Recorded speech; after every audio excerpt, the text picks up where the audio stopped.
My name's Jane Ball and I manage the programme for secondary schools at the National Theatre. We run an extensive programme of work, part of which happens in the building at the National Theatre, but increasingly more and more of that work takes place around the country, in schools, and also a huge online offering. We've really concentrated on that online offering over the past few months, and we've tried to find ways to support students and teachers during the lockdown. With theatres closed over the coming months, I think it's really important that we make sure that all young people have access to performances and that we make sure that they can have a meaningful engagement with theatre and the theatre making process when they can't physically go to the theatre. So today I thought I would talk to you about some of the different digital offerings that are available online and how to make the most of those. What's available? There's a huge amount of stuff available, some of which is available short term, some of it much longer term, lots and lots of it available for free.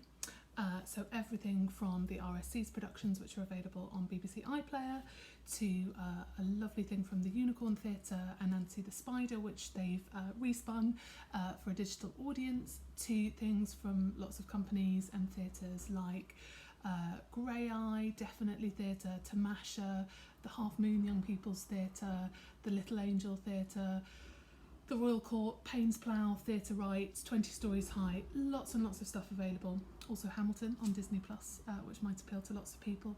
And then our own offering. Lots of you might have seen some of our shows available weekly on YouTube via the NT at Home service, but we've also got the National Theatre Collection. The National Theatre Collection is a collection of 30 productions, 30 of our past productions, a huge range of productions on there. And those are available free of charge to UK state schools, and at the moment, because of the current situation, teachers and students can watch all of those from home. So how to make the best of using online productions with your students. Probably the most obvious way and the most straightforward way to do it is to use it for the live theatre review. Ordinarily, I would suggest using it as a practice, but probably as you're not going to be able to get to live theatre performances over the coming months, then you might end up using it as the actual review. I think one of the things that we found with people having watched productions over the last few months is that it's really important to create, if you can, a shared watching experience. Now, it might be that you can do that in the classroom if you're back in school and everything's a bit more normal, but if not, if students are watching in isolation, then it's great if you can find ways to sort of facilitate discussion and things. So it might be that you could set up a Zoom or something similar for an interval discussion or a post-show discussion. So there's conversations that would happen naturally on the way home from a theatre trip can still happen.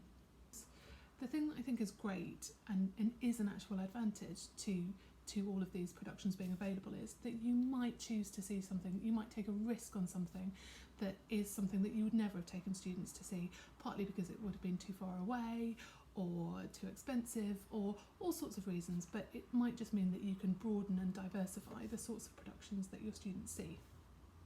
The way that you could use productions is to perhaps look at exploring practitioners, something that's probably most useful for A-level, but with such a wealth of productions available online, you can probably look across a series of productions and look at the particular practice of an artist or a company. So if we use the NT collection as an example, you might look at the work of Sally Cookson.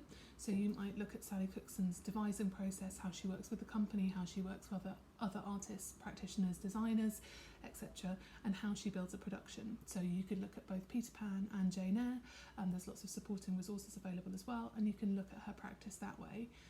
Also various companies making their work available online. So Grey Eye, I know for example, have Reasons to be Cheerful and The House of Bernardo Alba, both available, so you could look at their practice as a company.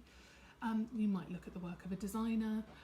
You could look at all sorts of things, but you could look across a series of productions in a way that probably normally you would only be able to look at one production, and you'll find that there's lots and lots of supporting material available, so lots of great written and recorded interviews with these artists and practitioners, and also lots of sort of rehearsal diaries and rehearsal insight packs as well. You might also like to use productions to introduce a particular skill or a particular area of work. So an example of that might be that you could look at our production of One Man, Two Governors, and alongside that there is a collection of video resources which introduce Commedia dell'arte. So you could plan a scheme of work or look at something like that, and it could be a really good introduction to that, particularly in a world where it's less easy to sort of do those exercises and try things out in the drama classroom. In terms of takeaways, I would say stay on top of what's available online and use it as an opportunity to make the most of the sorts of different things you can watch. Diversify what you watch. It's great CPD for you and it's great for your students as well. And if there's anything at all that we as the National Theatre can do, then do get in touch with us. We'd love to hear from you.